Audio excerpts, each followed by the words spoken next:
Legal. Bom, então oficialmente, né, dou as boas-vindas a todos, ao professor Diego, que eu quero apresentar formalmente, né, aos nossos mestrandos, egressos. É uma grande honra recebê-los aqui, né, nessa sexta oficina de pesquisas, né, do nosso programa de mestrado em Direito Processual e Cidadania. E especificamente, né, para o dia de hoje, quando eu for organizar as palestras e pensar nos temas que eu gostaria de trazer, e até importante, porque ainda há pouco conversávamos aqui com o professor Diego, que é o nosso primeiro convidado, né, o primeiro palestrante, ele tratava dessa questão de temas relevantes que estão chegando até o STF. E eu imaginei, eu queria trazer, né, realmente esse caso, e eu convidei o professor Diego especificamente por causa do juiz, né, de garantias, porque eu acho que ele é um tema relevante.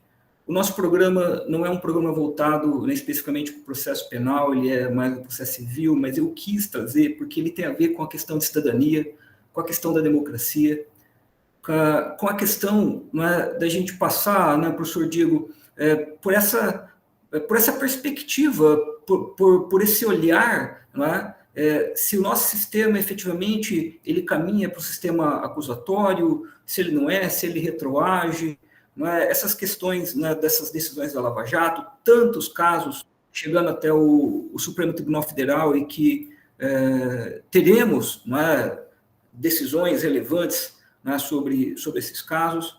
Então, tanta coisa acontecendo, e o grande intuito, né, dessa nossa pesquisa é justamente convidar professores, pesquisadores, e eu vou abrir um parênteses, desde já eu dou as boas-vindas ao professor Tiago Caverzan, que é, né, o nosso próximo palestrante aqui, né, também né, de Londrina, né, professor?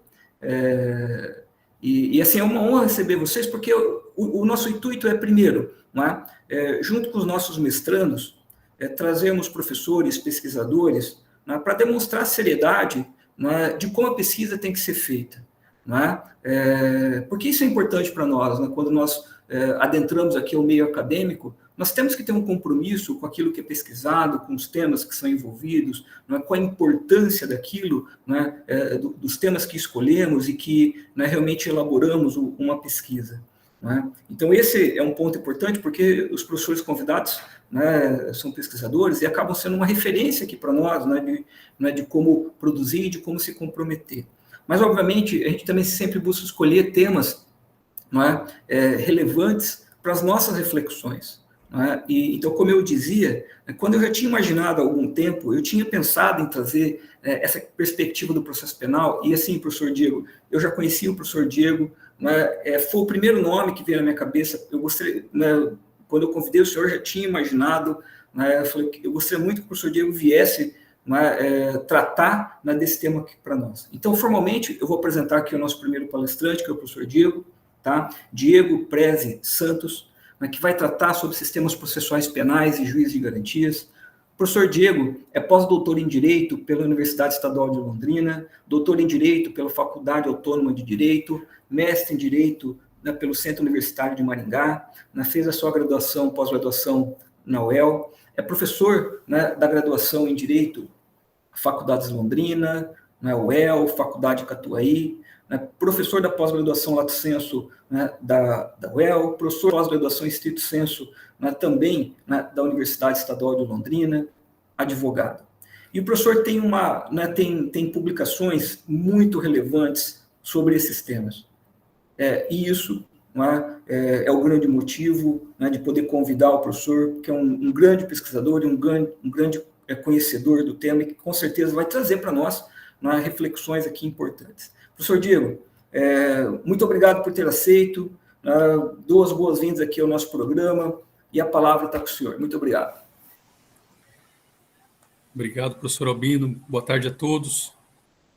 Eu disse de início, registro aqui mais uma vez, agora de modo oficial, minha alegria em poder falar a todos vocês, em especial a alunos tão dedicados. O professor Albino vinha comentando comigo sobre a perspectiva dos alunos, dos ex-alunos também, e também sobre a forma bastante técnica, né, e conhecidamente técnica que o mestrado vem desenvolvendo a sua pesquisa e sua atuação. Então, para mim, é uma alegria, uma honra participar desse momento com vocês e também na presença do professor Tiago Caversan Antunes, que é meu professor também, é um sujeito absolutamente fabuloso e um professor absolutamente fantástico.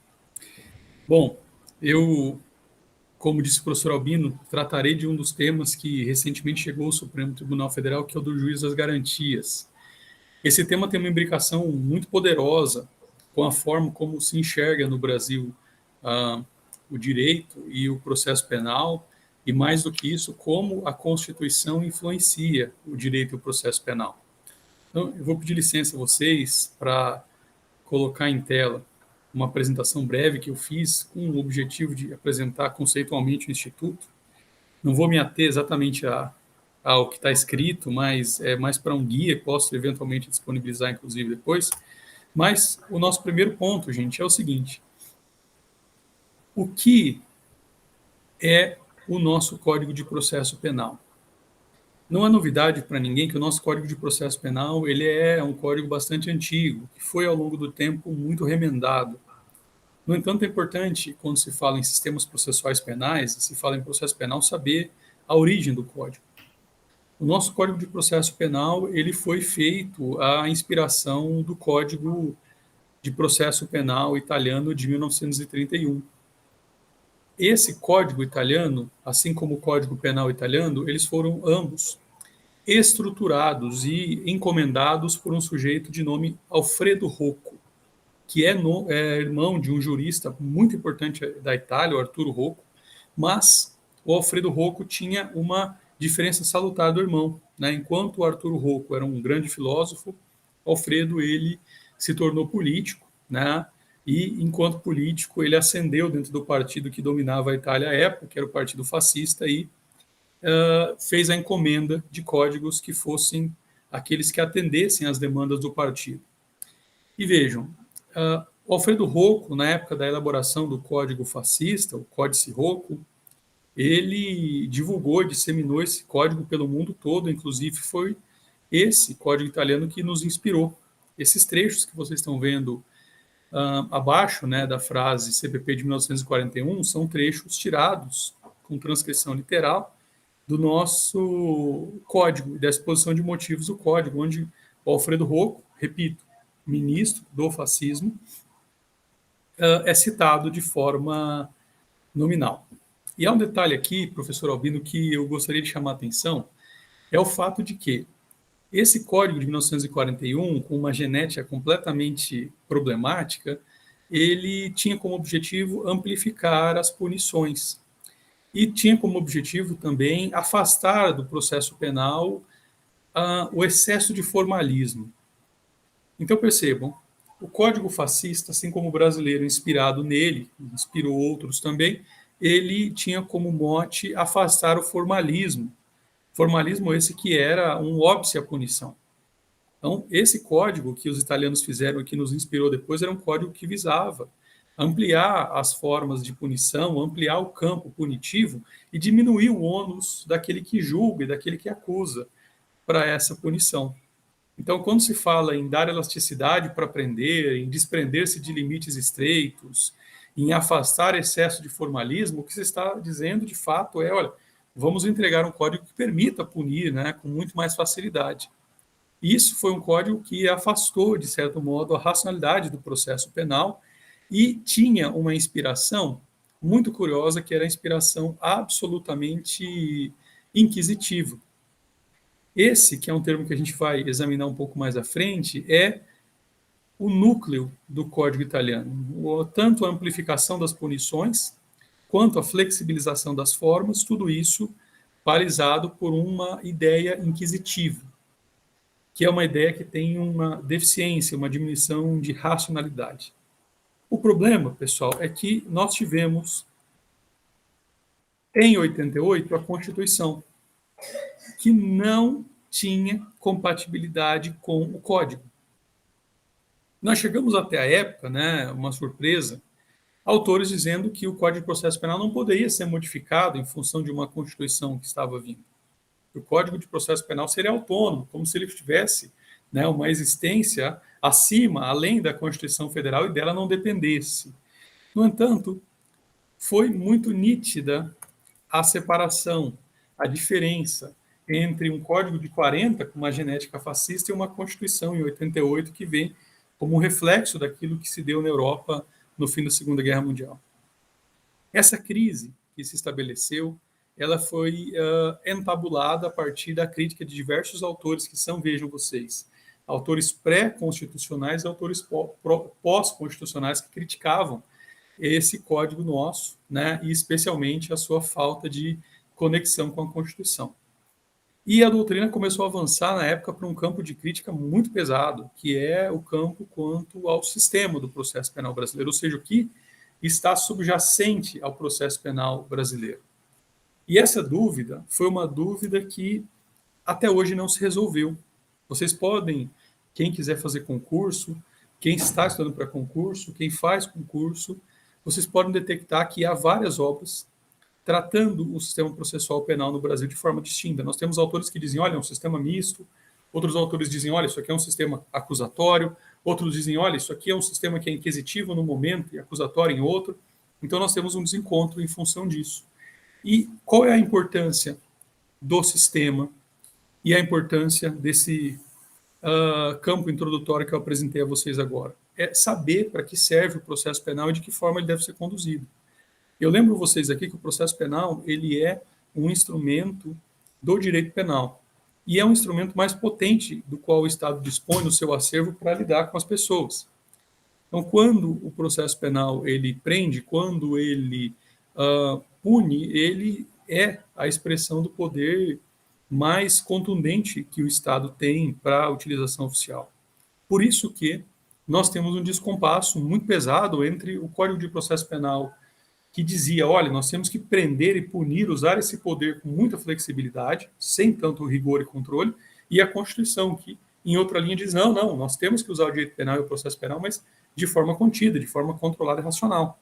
Então, é esse o duelo que a gente tem hoje, e o sistema processual, ou seja, aquilo que nucleia, aquilo que está subjacente ao processo penal brasileiro, é justamente o ponto principal do debate. E quando se fala sobre esse sistema, gente, nós temos algumas linhas doutrinárias. Nós temos um sistema chamado de sistema inquisitivo. Esse sistema é o sistema do juiz ator. Esse é o sistema do juiz que atua no processo penal com muita ênfase, que participa ativamente do processo penal. E esse sistema, ele é caracterizado na sua forma pura, e isso é muito importante, pela concentração de funções. É o que nós vimos, por exemplo, nos modelos inquisitoriais da Idade Média, em que uma pessoa ela fazia investigação, acusação e julgamento tudo junto. Essa concentração de funções de que se fala. E esse modelo ele surge no Concílio de Latrão, número 4, 1215, e é lá que é oficializada essa formatação de uma pessoa com superpoderes para investigar, acusar e eventualmente julgar. Mas, por evidente, esse sistema inquisitivo tem outras características. E uma característica essencial é que a iniciativa da prova, que é um tema que no processo civil se estuda com muito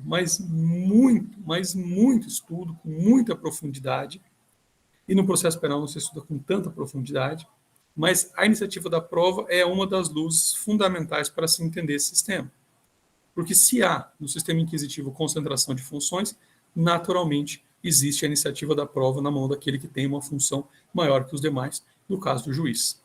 Além disso, o sistema inquisitivo ele se define pela possibilidade de uma atuação de ofício, ou seja, o juiz pode produzir a prova de ofício, sem que ninguém peça.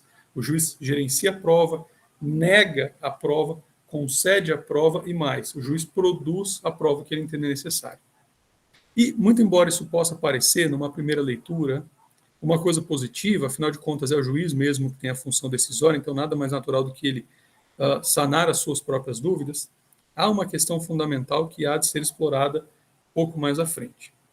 Esse sistema inquisitivo, muito embora oficializado no Concílio de Latrão, ele tem, segundo o professor Sala Khaled Júnior, e o professor Sala Khaled é um grande criminólogo, um grande professor de Direito e Processo Penal brasileiro, além de um historiador, ele aponta que talvez seja outra a origem desse sistema inquisitivo, assunto para um outro momento.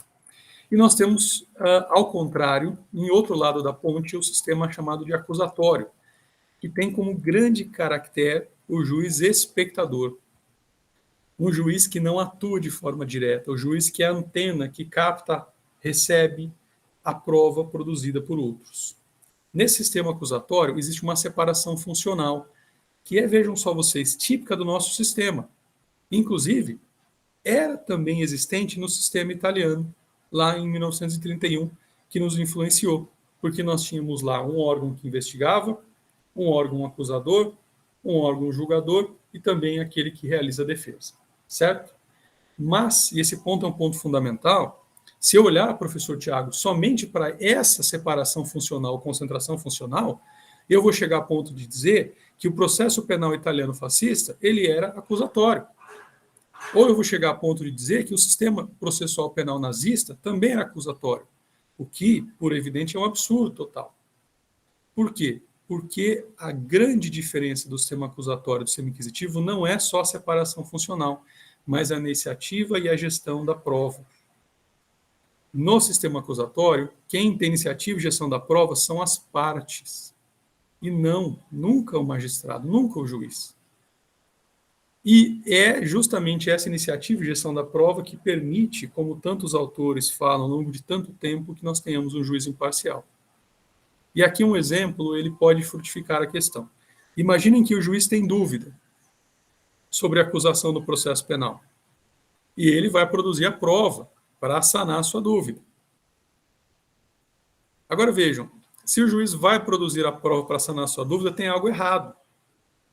Porque nós sabemos todos, e aí é uma questão bastante clara, que na dúvida o juiz tem um caminho a tomar, que é o caminho da absolvição. É isso que diz o indúbio pro réu, né, um princípio absolutamente claro, garantido no processo penal, que inclusive o estrutura.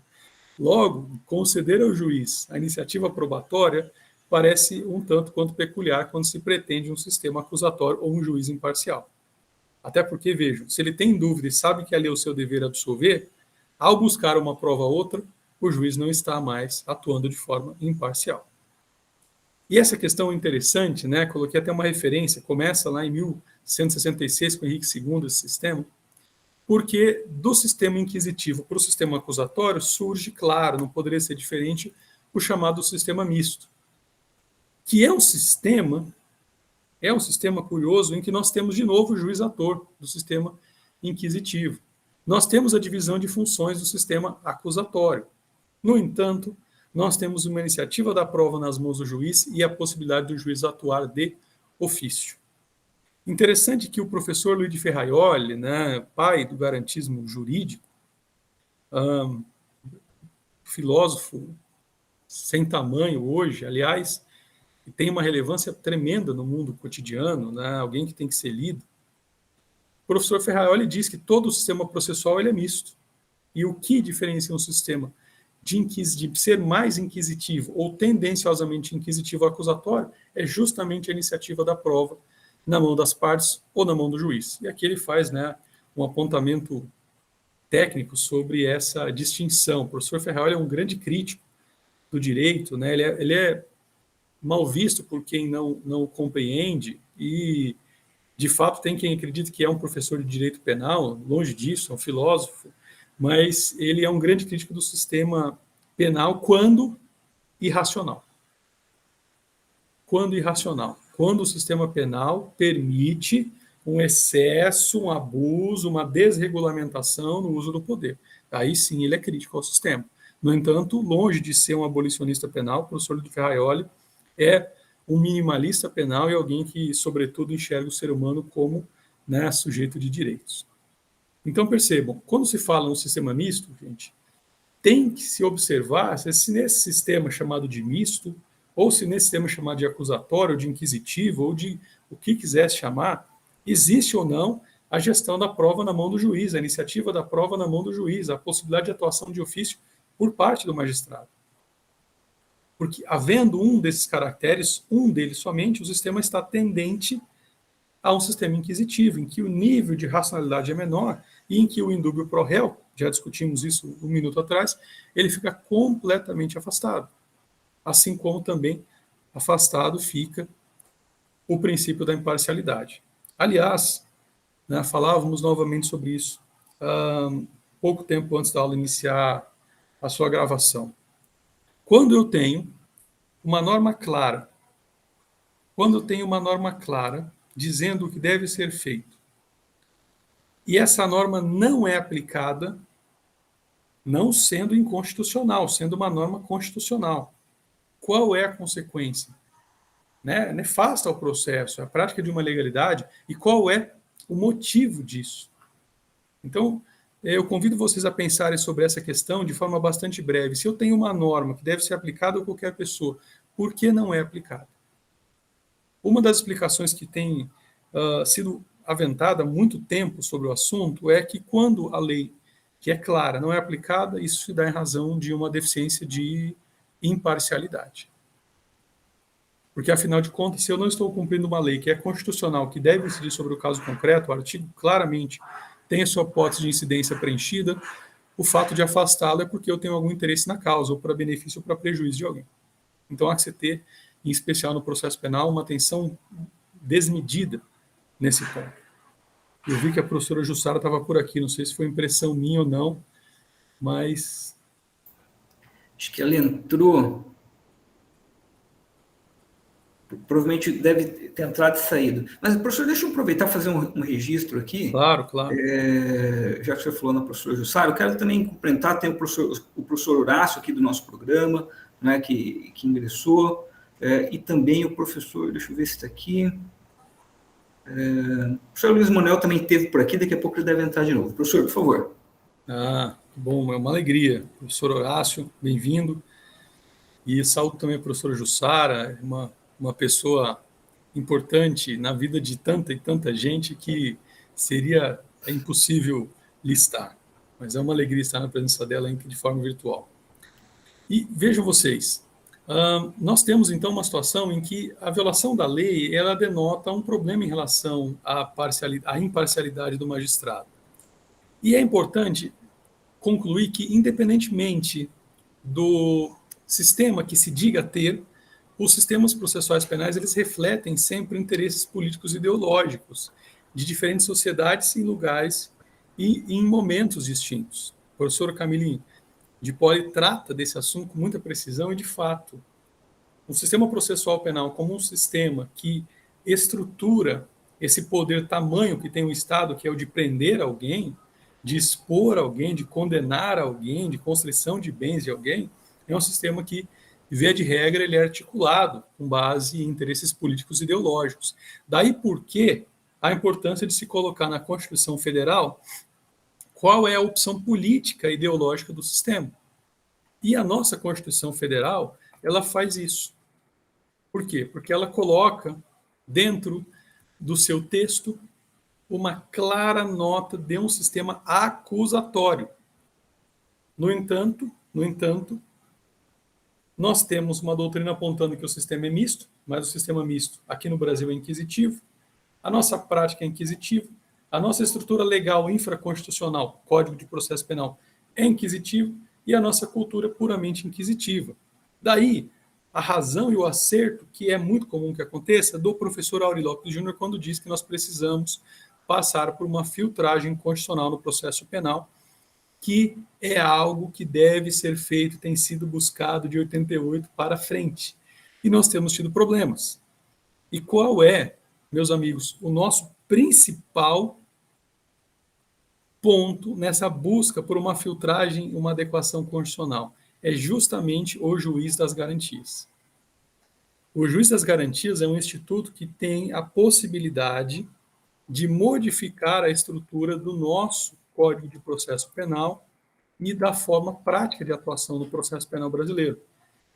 Estranhamente, somente há o surgimento do juiz de garantias na lei brasileira com aquilo que se convencionou chamar de pacote anticrime, que é a Lei 13.964, que tem um misto ali de uma lei feita por uma pessoa, de uma lei feita por um grupo, de uma lei feita por uma grande discussão social. O juiz de garantias, ela vem dessa parte da Lei 13.964. que foi aquela parte discutida durante mais de 10 anos com grande parte da sociedade brasileira. E aí vem um ponto fundamental. Por que o juiz de garantias tem essa potência? Por que o juiz de garantias tem essa possibilidade de promover uma ruptura com uma estrutura e uma prática inquisitiva, em que o nível de racionalidade da punição é muito mais baixa e o poder, então, punitivo é muito mais alto? Porque o juiz de garantias, ele cria um controle de legalidade na investigação e no processo. O professor Rosmar Alencar, um grande doutrinador brasileiro, junto com Nestor Távora, outro grande doutrinador, apontam a importância desse sistema do juiz de garantias. É um magistrado que está agora na persecução penal, não diretamente no processo, para exercer controle de legalidade da investigação e salvaguardar, proteger direitos individuais. É o juiz que é feito para garantir a imparcialidade do segundo juiz. Mas como assim, professor? E aqui vem um ponto nodal. O Alexandre Moraes da Rosa, um juiz também, desembargador hoje, né, professor, doutrinador, não é o Alexandre de Moraes do Supremo Tribunal Federal, apesar da semelhança do nome, tudo bem? Né? Mas o Alexandre Moraes da Rosa, que é um professor de processo penal muito conhecido, ele fala que o juiz das garantias ele opera uma cisão funcional. Nós teremos agora um juiz para a investigação e um juiz para o processo, havendo, então, uma separação clara de funções e, dessa maneira, garantindo a preservação da imparcialidade daquele juiz que realmente julga a causa. Por quê? Porque o juiz que vai deferir prisões, interceptação telefônica, quebra de sigilo, busca apreensão, etc., ele fica na fase de inquérito e não atua mais no caso. Isso é uma forma, segundo a doutrina busca, de conseguir o que a gente chama de imparcialidade cognitiva, de ineditismo cognitivo, porque o juiz, aquele que deferiu as medidas cautelares processuais, sejam probatórias, reais, pessoais, como as prisões, ele não se contamine com a posição que ele mesmo perseguiu. Então, trata-se de um instituto com bastante relevância para o processo penal. Fazendo também menção a outro professor bastante importante no país hoje, o professor Auri, ele menciona o seguinte, que é a função desse juiz das garantias é assegurar a imparcialidade do julgador, dada a inequívoca e inegável necessidade de separar o juiz da investigação do juiz da instrução e da sentença. O que isso quer dizer? Isso quer dizer que nós vamos ter um juiz que vai controlar a legalidade na fase policial, vai ser para ele que vai ser pedida a prisão temporária, vai ser para ele que vai ser pedida a prisão preventiva, busca e apreensão, interceptação, tudo que se imaginar. E esse cara vai tomar as suas decisões e colher aquelas provas, aquelas informações processuais, se eventualmente forem produzidas. Mas o juiz que irá julgar será um outro. Um juiz que terá contato, e isso é fundamental, somente com a prova produzida sob a luz do contraditório. Nós saímos, então, professor Horácio, de uma tradição escrita que é típica do sistema inquisitivo, porque o que é escrito permite segredo, o que é escrito não permite debate, e caminhamos para que a prova seja aquela que é produzida somente de maneira oral, típica característica do sistema acusatório. Por quê? Aquilo que é oral se discute, se conhece, se debate. Então, a oralidade, ela se amplifica com o juiz de garantias e ela ganha pontos para que seja a prova fundamental a solidificar, a permitir a solidificação da prova ao final que o juiz usará para a sua sentença. Então, percebam, nós estamos migrando aqui de um sistema escrito e sigiloso, de um sistema de mera repetição, porque é o que nós temos hoje, isso é uma crítica que se faz há muito tempo. No processo penal, nós só confirmamos aquilo que o inquérito produziu e nós permitimos para o juiz de garantias uma nova forma de racionalidade e de debate probatório à luz do contraditório. Evidente, isso tem uma outra vantagem do ponto de vista político. Enquanto o sistema inquisitivo ele é um sistema tradicionalmente, Ana Paula, Camila, Ana Carolina, de sistemas antidemocráticos, o sistema acusatório, Matheus, João, Felipe, é um sistema tendenciosamente democrático. Então, esse é um ponto nodal. A gente passa, finalmente, com o juiz de garantias, por uma ponte que adequa o nosso processo penal, que foi criado numa época não democrática, com uma genética não democrática, passa agora para um campo de debate democrático. Mas, isso é muito importante, o juiz das garantias ele tem regras. Nós temos aqui no artigo 3A uma menção clara do Código de que o processo penal terá estrutura acusatória, vedadas a iniciativa do juiz na fase de investigação e a substituição da atuação probatória, ou seja, aquilo que é a característica do sistema inquisitivo ou misto, que é só um disfarce, um sistema inquisitivo fantasiado, agora cai, porque o juiz não pode ter iniciativa probatória e não substitui o acusador, que, aliás, faça o registro, professor Albino, os promotores brasileiros são absolutamente preparados, não precisam de auxílio do magistrado. O segundo ponto, quais são as funções pragmáticas do juiz das garantias? Ele controla a legalidade, salvaguarda direitos, então ele vai decidir sobre prisões, que são medidas cautelares pessoais no processo penal. Ele vai decidir sobre medidas cautelares probatórias, já citei algumas, agente infiltrado, busca e apreensão, quebra de sigilo fiscal, quebra de sigilo telefônico, quebra de sigilo de herbes, etc. Vai decidir sobre medidas cautelares reais, como, por exemplo, arresto, sequestro de bens, bloqueio de contas. Vai assegurar o acesso das partes a elementos investigativos, claro, aqueles que podem ser acessados, né? Ninguém vai avisar o advogado que vai ter uma interceptação telefônica, né? Nem é isso que se pretende com essa mudança. Vai ser a função do juiz de garantias deferir assistentes técnicos, que são aqueles especialistas que fazem no processo penal para a defesa a função dos peritos, né? Não são peritos oficiais, fazem a função, e também vai ser a função dele decidir sobre um tema muito interessante no processo penal brasileiro, que é o ANPP.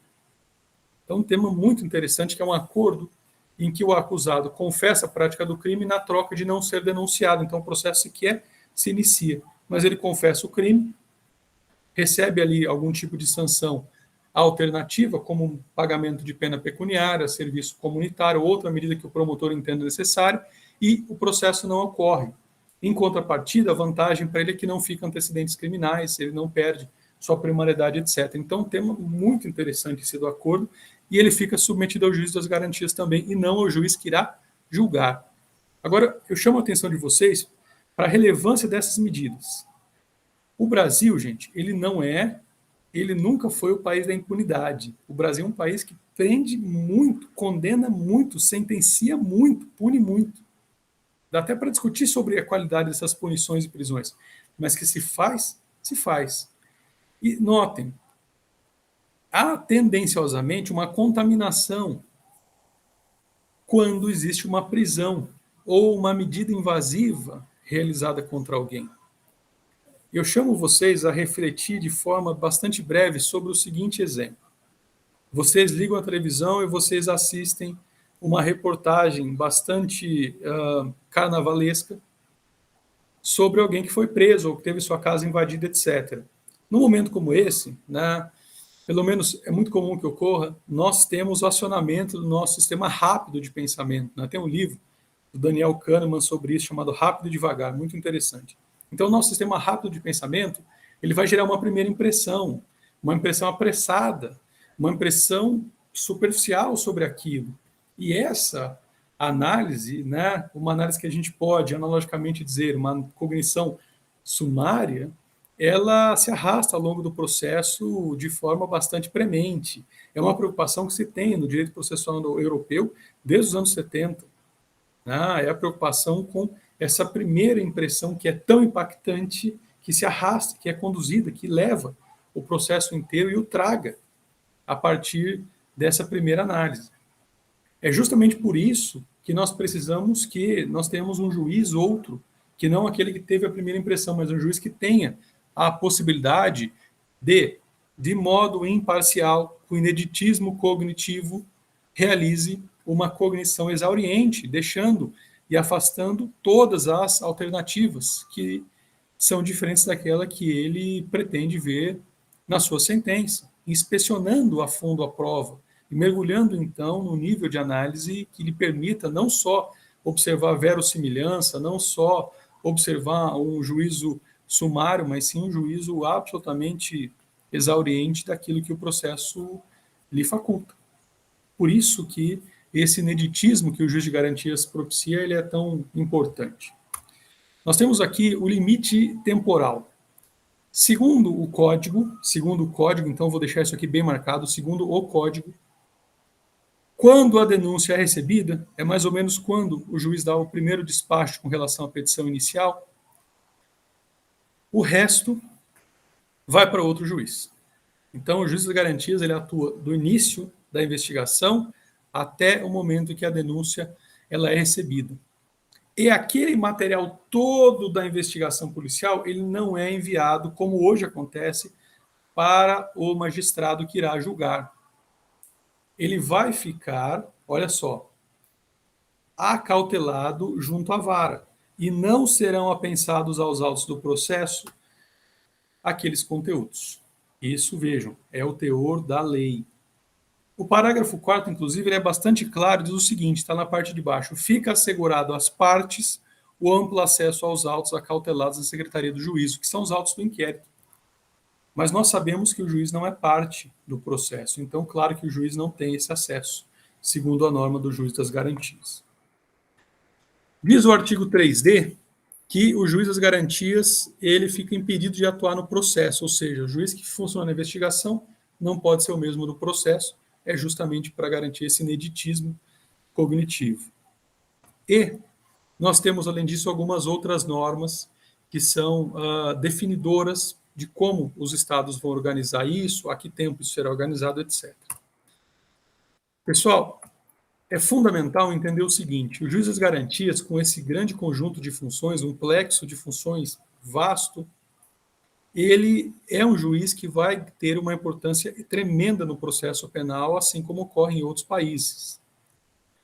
A acusação, portanto, de que o juiz das garantias ele é uma jabuticaba brasileira, uma inovação brasileira, coisa de professores de processo penal, ela é uma acusação completamente despida de realidade. Para vocês terem uma ideia, nós temos no Chile, na Colômbia, no Uruguai, França, Alemanha, Itália, Portugal, Bélgica, Espanha, figuras muito similares à dos juízes das garantias, todas elas criadas com a mesma justificativa.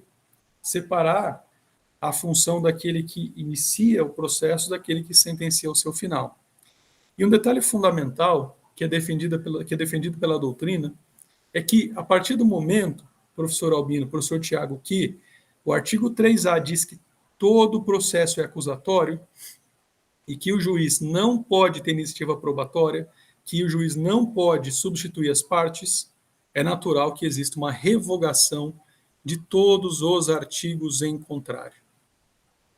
Isso porque, além de serem materialmente, ou seja, substancialmente, com conteúdo inconstitucional, porque esses artigos que permitem ao juiz atuação de ofício, que permitem ao juiz produção de prova, eles não estão de acordo com aquilo que a Constituição Federal prevê no sistema acusatório, eles estão agora também em contradição com o Código de Processo Penal, de forma bastante explícita, que veio agora com uma norma abrangente, uma norma que especificamente trata de uma série de pontos coligados com artigos problemáticos e que, portanto, estão causando a revogação desses artigos. É o caso, por exemplo, do artigo que permitia ao juiz prender de ofício. Nós tínhamos no Brasil uma figura que era difícil ser explicada, Matheus, Davidson, para pessoas que não eram daqui, nós tínhamos um artigo que permitia ao juiz brasileiro prender quando ninguém pediu a prisão. Isso era falado, ninguém conseguia, Felipe, entender. Vejam, nós temos no Brasil ainda artigos que permitem ao juiz conduzir a produção de prova por sua própria iniciativa. Esse dispositivo, evidentemente, ele fica agora afastado com o juiz das garantias porque ele foi tacitamente revogado. Nós temos também a possibilidade do juiz produzir provas antecipadas, que no processo penal, são sempre provas acusatórias. Esse caso é outro caso de revogação tácita. Além disso, nós temos um problema monstruosamente severo. Será que o juiz ele pode produzir a prova se ela for urgente e relevante? Bom, a doutrina tem encaminhado a conclusão de que nem nesse caso o juiz poderá produzir a prova mais. porque nós não temos um conceito claro do que é urgente e relevante, e nós não temos uma divisão clara do para quem serve essa prova. Então, o juiz, ao produzir uma prova, sendo taxada de urgente ou relevante, ele está necessariamente produzindo prova para uma das partes, ou seja, ele sai da sua função de supra-parte, sujeito imparcial, para auxiliar, né, ainda que de forma culposa, uma das partes. E aqui vem um ponto, né? A doutrina ela tem feito essa crítica, muito embora tenha uma pequena divisão daqueles que defendem sobre essa possibilidade, e é interessante ponderar acerca dessa dúvida com base no pensamento de um professor muito famoso, que é o professor James Goldschmidt, que inclusive também escreve sobre o processo civil, né? É interessante ver como esse alinhamento ele existia no passado e hoje essa separação é muito clara. Mas, além daqueles professores da escola, aqueles professores italianos que fizeram escola de processo aqui no Brasil, que escreviam sobre o penal, na Itália, nós tivemos professores de processo penal que escreviam sobre o processo civil. Para ficar num exemplo, professor Horácio, que é muito marcante para mim, o professor Federico Marques, ele tem livros de processo penal que até hoje são usados e são brilhantes, e escreve sobre o processo civil, né? O James Goldschmidt é a mesma coisa, escreve sobre essas mecânicas processuais em ambas as áreas, e ele diz o seguinte: quem tem carga acusatória é aquele que acusa, o próprio nome diz. O acusador, portanto, tem atribuições, tem ônus com a prova. A defesa não tem, é marcado com a presunção da inocência. Diante disso, é necessário perguntar: o juiz pode fazer indagações complementares? Que é a grande dúvida, uma das grandes dúvidas que existem na lei, mesmo com a redação do juiz de garantias. Então, vejam, as partes podem perguntar? Podem, a gestão da prova está na mão das partes, elas perguntam, o promotor pergunta, advogado pergunta, e isso é a regra, o sistema de debate direto, né, e cruzado. Mas se o juiz pergunta, ele está substituindo as partes, o que é vedado. Mas aqui é uma exceção, professor Albino, que a doutrina realmente se curvou, entendeu o que é necessário. Inclusive, foi uma reflexão que não partiu de juízes que doutrinam, mas em regra de advogados e promotores. O juiz pode perguntar, mas ele pergunta para esclarecer algo que ele não entendeu e na linha das partes. O que ele não pode fazer é inovar na tese, ele não pode fazer perguntas puxando para uma tese nova, que não foi até aquele momento analisada ou conjecturada pelo promotor de defesa, pelo advogado de defesa. Então, a questão é absolutamente necessária de se perceber, e é uma questão que tem um reflexo muito interessante do ponto de vista prático, que é a revogação de outros dois artigos, o 209 e o 385 do Código. Então, é possível perceber que o juiz das garantias ele vem arrasando um quarteirão inteiro do Código de Processo Penal com a sua ideia de criar um sistema que é acusatório e afastando, portanto, um sistema que é inquisitivo. Então, vejam aqui uma outra indagação. Meu filho está passando por aqui. O juiz pode deixar a sua função supra-partes para ajudar a defesa? Que é uma questão que me foi colocada há uns 10 dias atrás, né? Ele não pode. Se o juiz se afastar da sua função para ajudar a defesa e flexibilizar, portanto, a sua isenção, ele maculará o sistema acusatório, ele arrastará para baixo sua legitimidade, sua imparcialidade. Por quê? Se o juiz quer ajudar a defesa, novamente, é porque ele tem dúvida. Se ele tem dúvida, a lei já diz qual é o caminho a ser tomado. Isso não é só uma coisa brasileira, isso é algo que está íncito aos sistemas processuais, né, basicamente em todo o Ocidente. Então, percebam, né, nós temos um sistema novo que separa as funções com o intuito de garantir a imparcialidade e de garantir um sistema acusatório, de maior racionalidade na análise de prova, porque o juiz não vai ter contaminações quando analisar a causa final, porque ele vai se debruçar somente sobre a prova produzida de forma oral, de forma explícita na sua frente, sob sua presidência, inclusive, podendo conhecê-la profundamente. Mas esse sistema ele ostenta riscos. O risco do juiz de garantias, primeiro, é a incompreensão do que é um sistema acusatório. Por isso, inclusive, que eu fiz questão, pessoal, de colocar a diferença entre sistema acusatório e inquisitivo para vocês e não deixar solta a conceituação, para dizer, o sistema acusatório inquisitivo depende de divisão de funções, né? Longe disso. A divisão de funções, bem-vinda, Rosane, tudo bem? É somente e tão somente um dos elementos, nem é mais importante, o mais importante, como eu disse, é a iniciativa probatória. Nós temos outro problema que eu sei que também acompanha o processo civil, que é a vagueza conceitual. Um problema que no processo penal é absolutamente monstruoso. Volto aqui para o começo da minha exposição, aproveitando que eu ainda tenho uns minutos. O Código de Processo Penal feito pelo regime fascista, que foi copiado a Europa fora na época, inclusive por nós pouco tempo depois, ele tinha uma marca. A marca dele, além, né, de características autoritárias, baixo ônus probatório, etc., ele era marcado por uma rejeição à teoria tipológica. Então havia uma adesão a termos vagos e a fixação de artigos com palavras de duplo sentido, com palavras que exigiam uma análise subjetiva, era constante. Isso justamente para que se pudesse punir aqueles que eram detratores do sistema fascista à época. Quando eu tenho uma norma aberta, eu tenho basicamente, vocês me permitem, né, me desculpem, me permitam, né, o exemplo, mas é como se eu tivesse um sei lá, um talvez, um vamos ver, um quem sabe, na norma. Porque a interpretação não tem fixação, os limites ontológicos, eles não são definidos, então eu interpreto aquilo como eu quero, basicamente, especialmente se eu tenho poder. E como o processo penal é um exercício de poder, muitas vezes de poder político, falei disso, né, no começo por meio da apresentação, nós temos, nesses sistemas processuais que usam palavras abertas, uma expansão de poder tremenda. E o juiz das garantias tem alguns termos que têm abertura. Isso é algo que dá medo. E, além disso, o processo penal brasileiro, ele é recheado desses termos que têm abertura semântica. Tem um livro, né,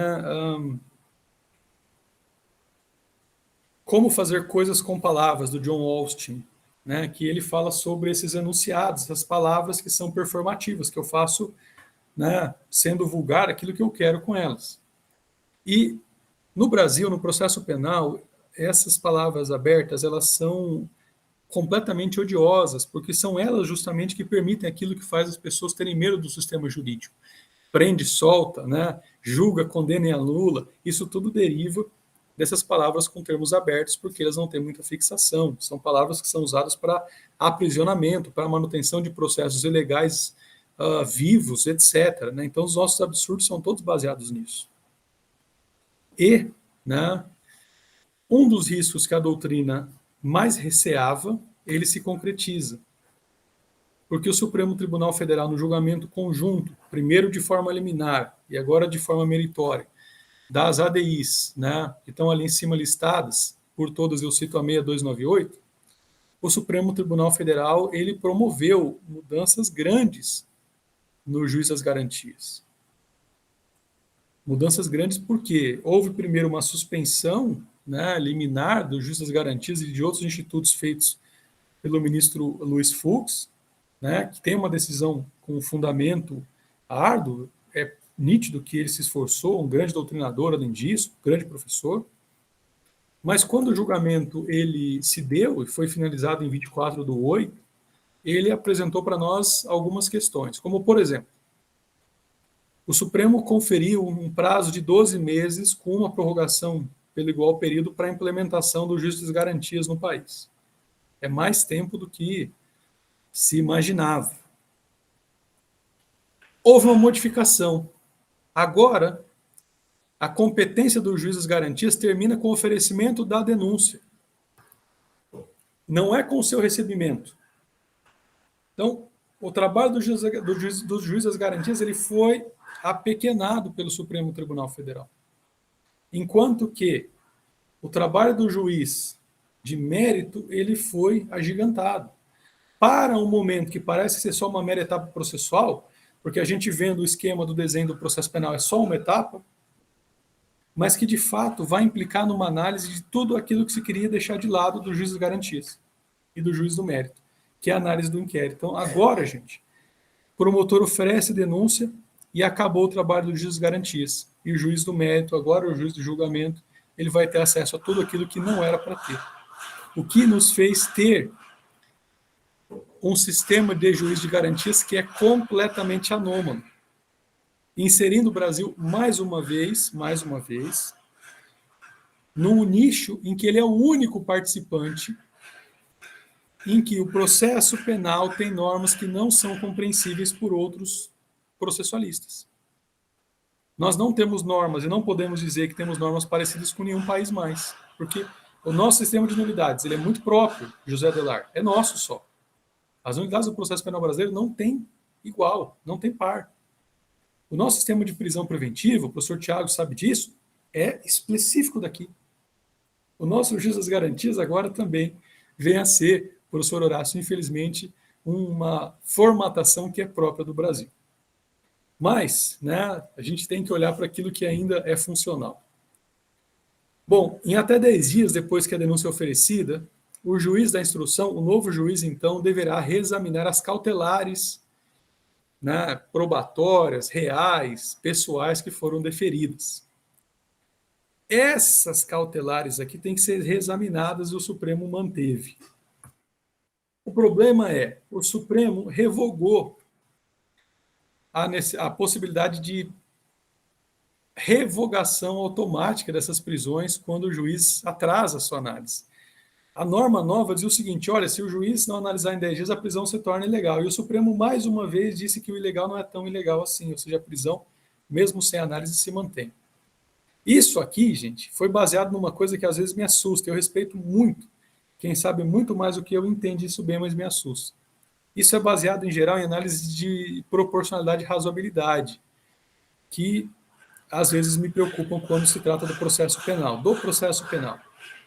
Por quê? Porque não é a primeira vez que o texto claro de lei, se não acontecer isso, é ilegal, ele é modificado numa decisão da Corte em função desses princípios, né, que são a razoabilidade barra e ou, né, proporcionalidade. Claro, são situações diferentes, são princípios diferentes. Eu entendo, né, que, na verdade, razoabilidade e proporcionalidade não são princípios, são mecânicas de interpretação, mas só para deixar o exemplo bem marcado.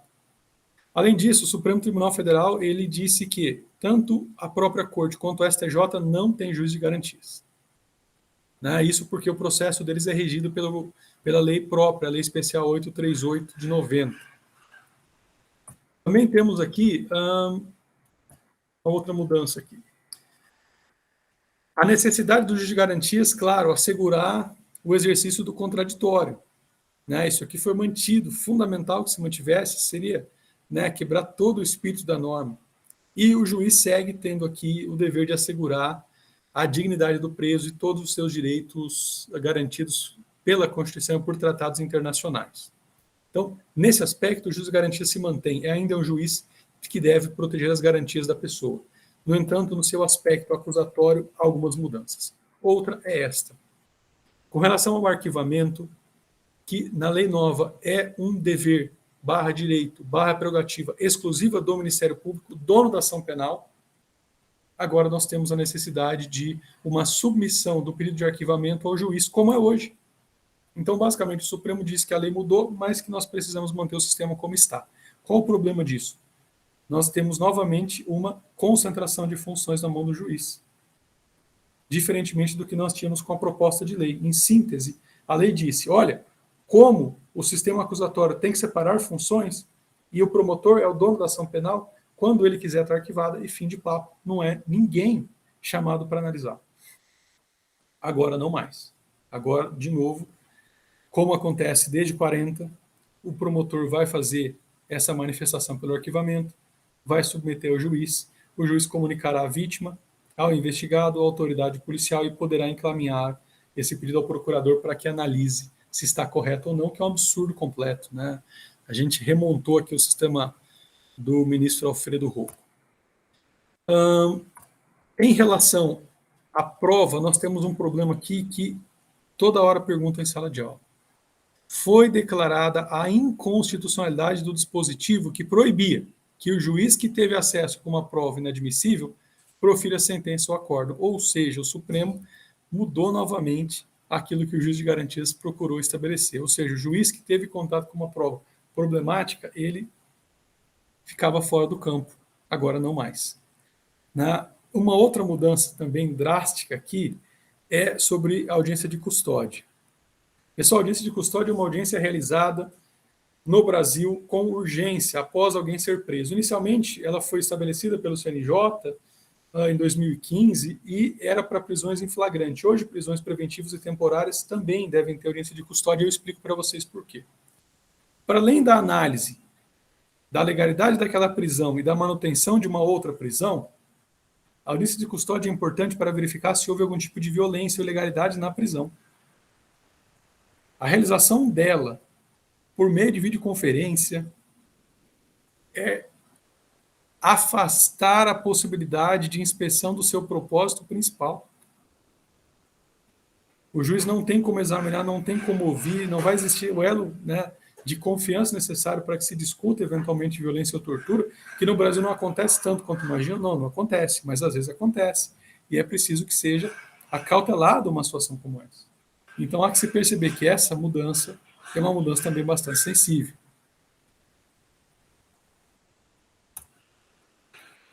Nós temos aqui, claro, né, uma questão de remessa aos autos que o Supremo manteve, a regra de transição, né, típica do processo civil e penal, tempus rege actum, né, ou seja, não sei se vocês estão me ouvindo porque tem uma obra perto do meu prédio aqui, espero que não esteja atrapalhando, mas o Supremo entendeu que, claro, aqueles atos que já foram passados antes da vigência do juiz de garantias não são por ele afetados, etc.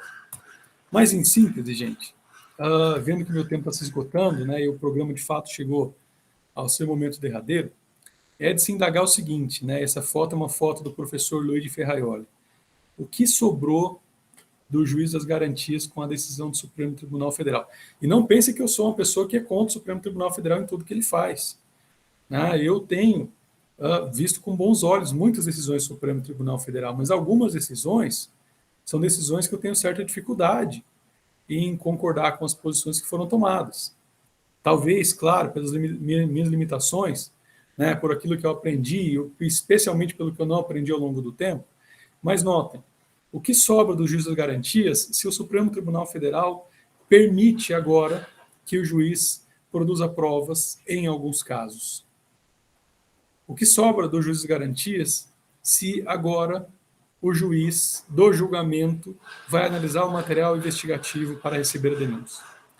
O que sobra do juiz das garantias e, portanto, do sistema acusatório quando eu mantenho a principal característica inquisitiva nessa nova lei? Que vejam, não foi a lei, foi o Tribunal Supremo nosso que criou. Então, notem, nós temos mais uma vez aqui um descompasso. Só que se no começo da aula o descompasso que eu apresentei era entre o Código de Processo Penal e a Constituição, o meu descompasso agora é outro. É um descompasso entre o Código e a Constituição contra a posição exarada pelo Supremo Tribunal Federal, que com muito respeito, né, eu faço a crítica, mas que fez um decote bastante grande, avançou para além daquilo que a norma pretendia, criando um sistema completamente anômalo.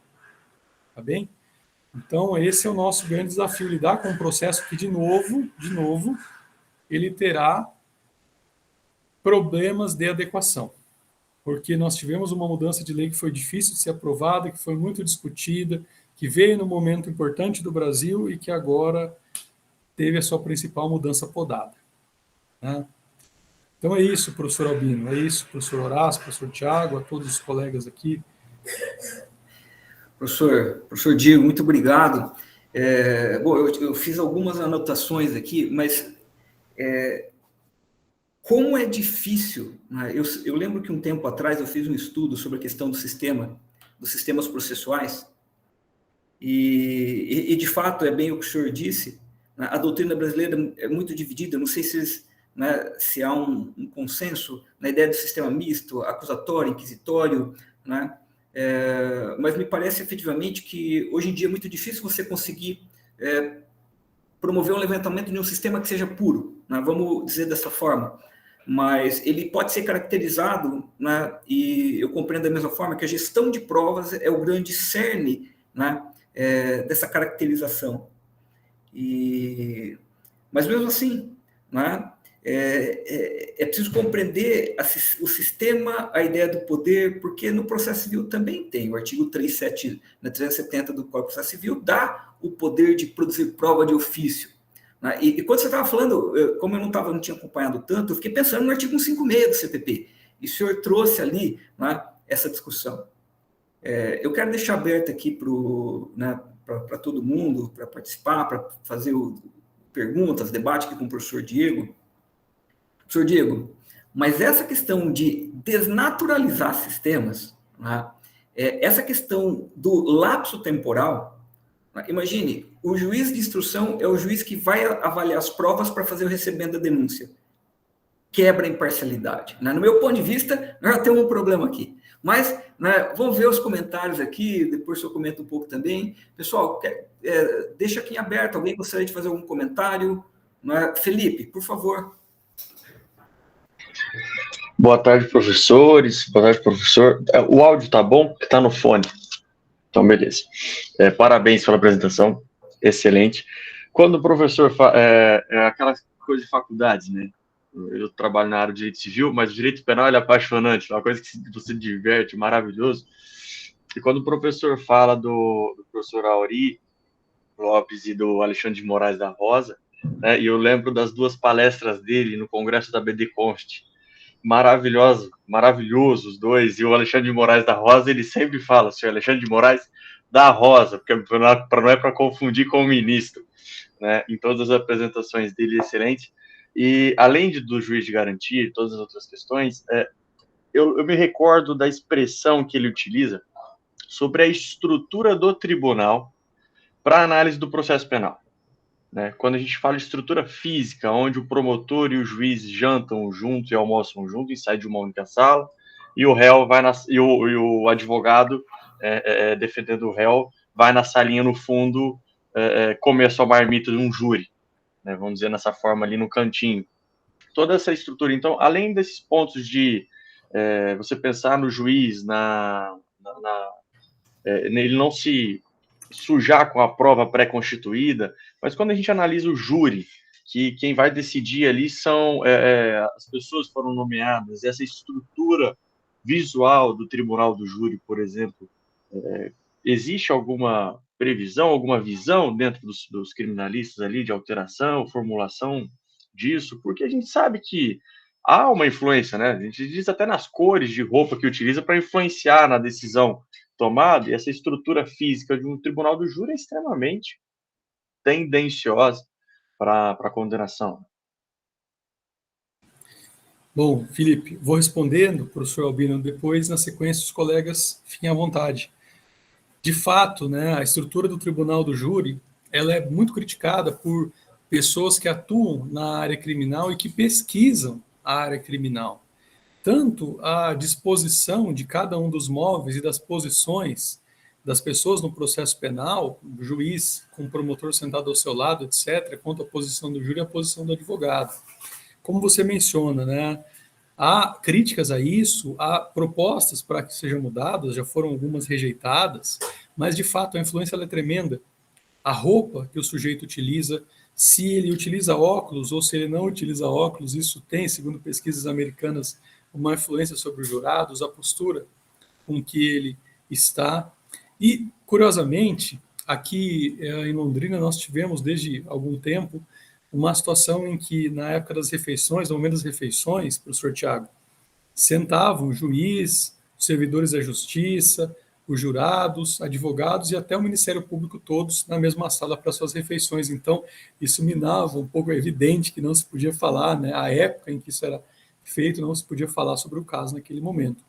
Mas, de fato, existe uma influência mútua e ela vai ser difícil de ser mensurada no tribunal do júri, por isso que as mecânicas para tentar isentar qualquer influência, elas são bastante grandes, inclusive vestimenta, inclusive se existem pessoas armadas ou não, se a pessoa entra de algema ou de marca-passo ou não, se assim permanece ou não, a posição junto com seus advogados, a própria posição do Ministério Público, se tem alguém mais alto ou mais baixo.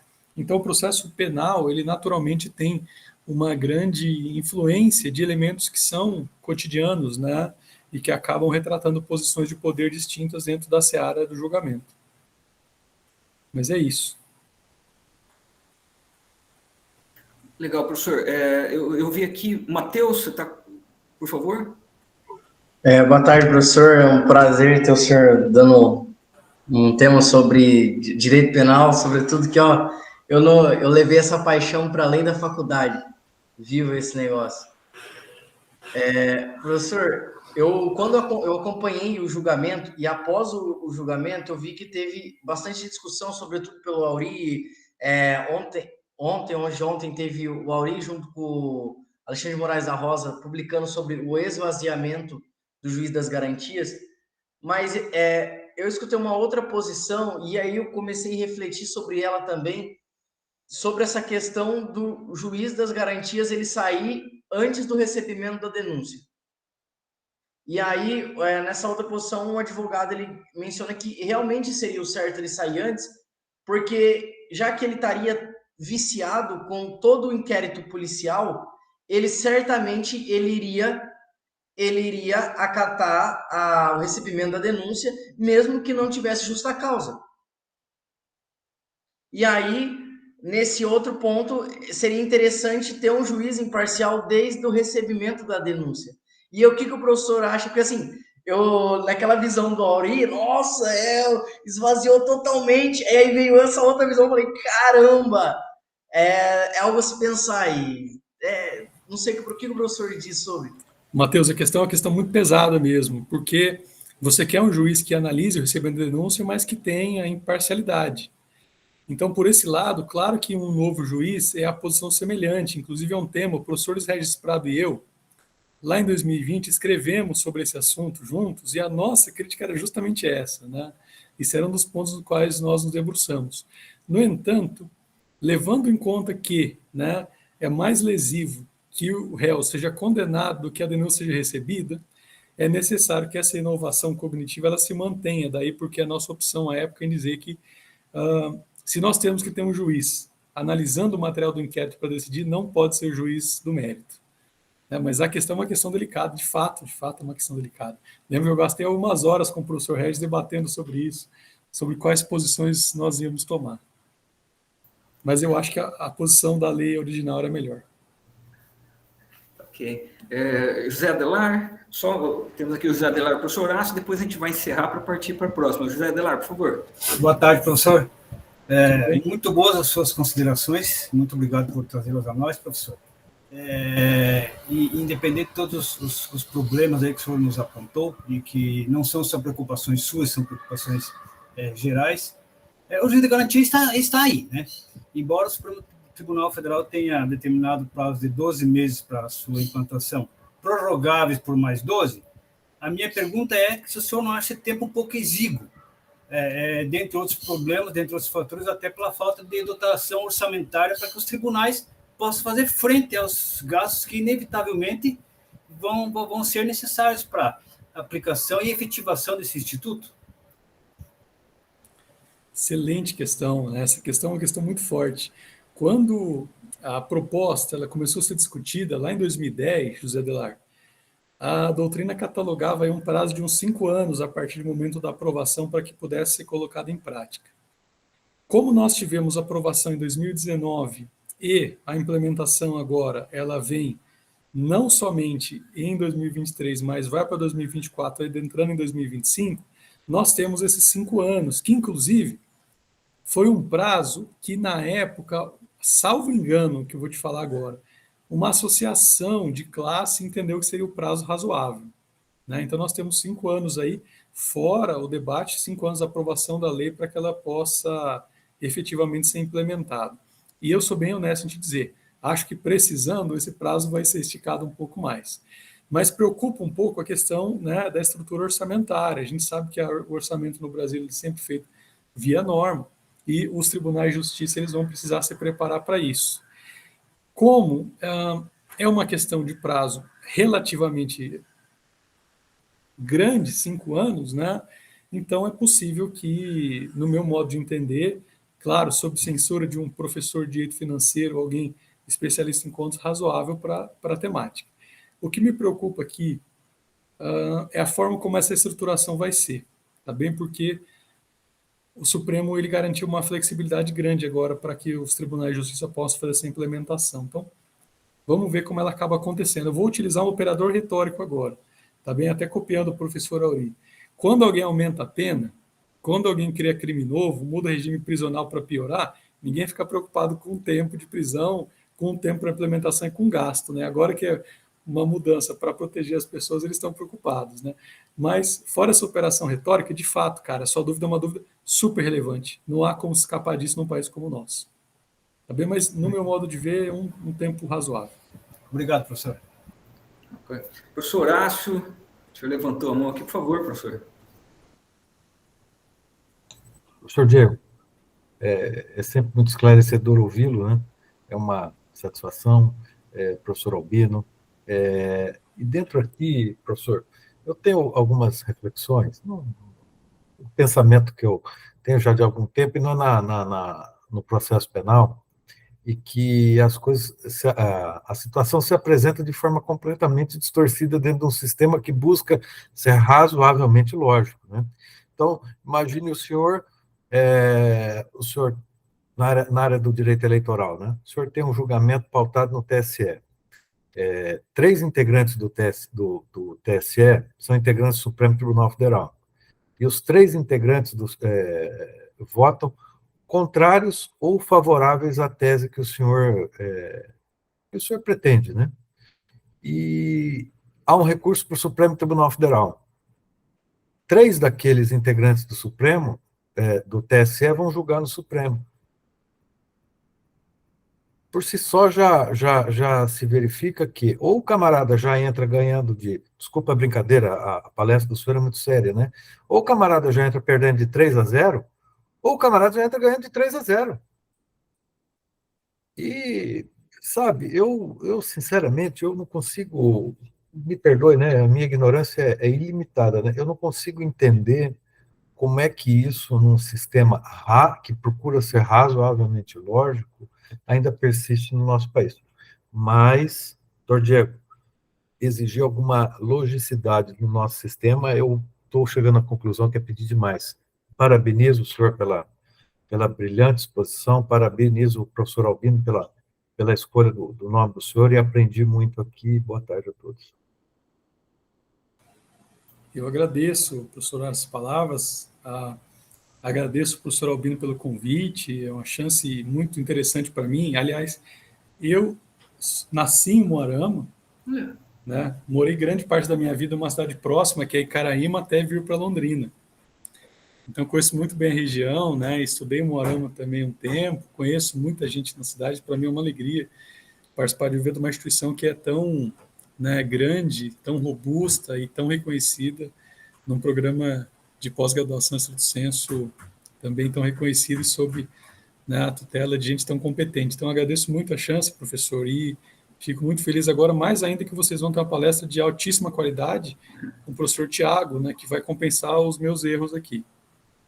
Tá bem? Diego, eu queria agradecer em nome de todos, em nome da nossa instituição, do nosso programa, o senhor ter vindo, colaborado, né, com essas reflexões. Realmente o tema é extremamente relevante, não sei se todo mundo tinha, né, o conhecimento efetivamente de como estava acontecendo nessas análises do juiz de garantia. Para mim foi esclarecedor em vários aspectos, né, mas eu acho que, né, até para nós todos aqui, essa ideia de pensar o sistema processual, ela é extremamente relevante. E ele, independente, né, se é processo penal, civil, do trabalho, não importa, né, ele é um tema que deve ser, né, efetivamente refletido, né, e considerado nas pesquisas. Né? Como que o sistema determina se efetivamente aquilo que está determinado pelo sistema ele acontece na prática, ou as próprias regras, se elas acabam desvirtuando ou não o sistema. Professor, mais uma vez, né, agradecemos a sua participação, né, foi uma honra recebê-lo. Muito obrigado. Um abraço a todos, gente. Fiquem na paz. Tchau, tchau. Tchau, tchau, professor. Muito bem. Hoje estamos cumprindo o horário aqui, professor Tiago. Está agendado aqui para as 15h15 e estamos agora no horário, né? 15h15. Bom, então, mais uma vez, cumprimentando